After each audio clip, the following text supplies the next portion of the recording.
Hello প্রিয় দর্শক, আমি বলেছিলাম যে আগের ভিডিওটার মধ্যে যে তোমাদেরকে আমি বাড়িটা সম্বন্ধে দেখাবো, কি আমি কোথায় থাকি আর কি, থাকা ঘরটা রুমটা কোনটা, আর বাইরের পরিবেশটা একটু ঘুরে তোমাদেরকে দেখাচ্ছি। তোমরা প্লিজ একটু আমায় সাপোর্ট করো, আমাকে দয়া করে প্লিজ সাপোর্ট করো। আমি এগিয়ে যেতে চাচ্ছি কিন্তু আমি পারছি না, খুব কষ্ট হচ্ছে। আচ্ছা, তোমরা এই জিনিসটা খেলেছিলে কখনো? ফড়িং দিয়ে খেলা করেছিলে? আমি তো খুব খেলা করেছি ছোট্টবেলায়, তো আমার সেই মনে পড়ে, এখনও ধরেছিলাম আজকে।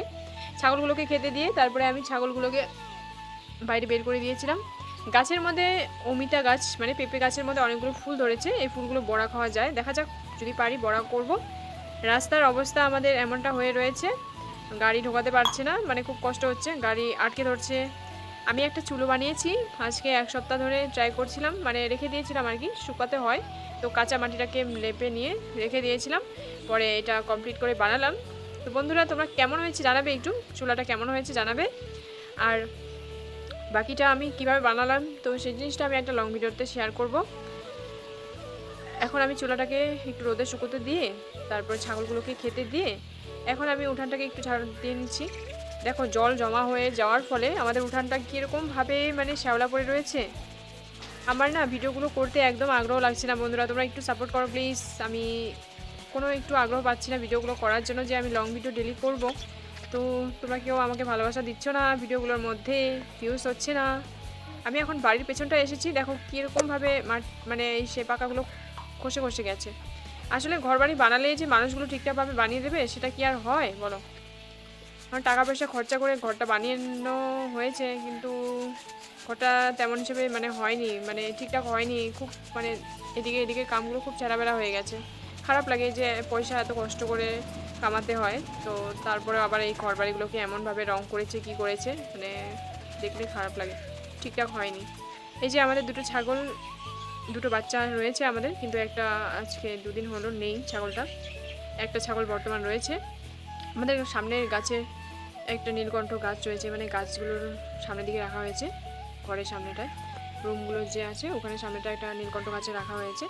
আর নীলকণ্ঠ গাছটা সম্মুখে না রাখাই ভালো ছিল, কিন্তু ওখান থেকে আমি সরিয়ে দিয়েছি, অল্পটা একটু খালি সরিয়ে দিয়েছি, কেননা এইসব সাপটাপ আসতে পারে।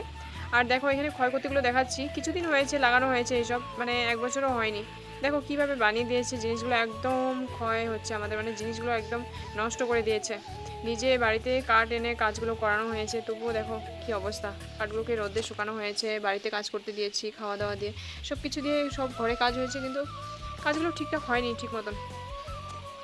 এদিকে বাইরে কাপড় রেখে দিয়েছি, কাপড়গুলো ধোবো বলে মশারি টশারি বের করে নিয়েছি। মশারিটা এত কালকে সেলাই করেছি, এত ছিঁড়ে গেছিলো বলার মতো না। তার ওটা সেলাই করার থেকে নতুন কেনাই ভালো হয়তো, তো তাও আমি সেলাই করে নিলাম, নাই করে 20-25 জায়গায় ছিঁড়ে গেছিলো, পুরো ছিঁড়ে একদম কুটি কুটি হয়ে গেছিলো।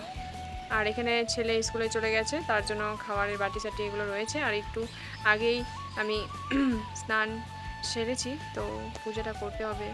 আর এখানে দেখো আমি একটা জিনিস তোমাদেরকে দেখাই, এখানে আমার হাতে রয়েছে একটা রিং লাইটের স্ট্যান্ডটা, মোবাইলের স্ট্যান্ড রয়েছে, রিং লাইটের উপরটা খোলা হয়েছে, তো এটা ভেঙে গেছে। তোমরা একটু সাপোর্ট করছো না, আমি এগিয়ে যেতে পারছি না, জিনিস আনছি ধ্বংস হয়ে যাচ্ছে, আজকে 2 বছর ধরে সেটা ইউজ করছি, তো সেমন একটা পাওয়ার নেই, তার জন্য ভেঙে গেছে আর কি। বাইরেটা দেখাচ্ছি, বাইরের ওয়ালের অবস্থা দেখো কি এমনি হয়ে গেছে, নতুন রঙের অবস্থা। এই যে এমনিটা বৃষ্টি হলেও কি না হলেও কি এই যে ওয়ালটা এইভাবে ভিজে থাকে, কেমন কারণটা আমি বুঝতে পারছি না, যে কত ক্ষয় হয়ে যাচ্ছে। হ্যালো বন্ধুরা, তোমরা একটু আমার ভিডিওগুলো ভালোবাসা দিও প্লিজ, একটু সাপোর্ট করো। বাকি আজকের জন্য আমি আসছি, আবারও আসবো কালকে একটা লং ভিডিওর মধ্যে, তোমাদের সাথে আবার দেখা হবে। তো তোমরা প্লিজ একটু আমায় সহযোগিতা করো, হাত বাড়িয়ে দিও।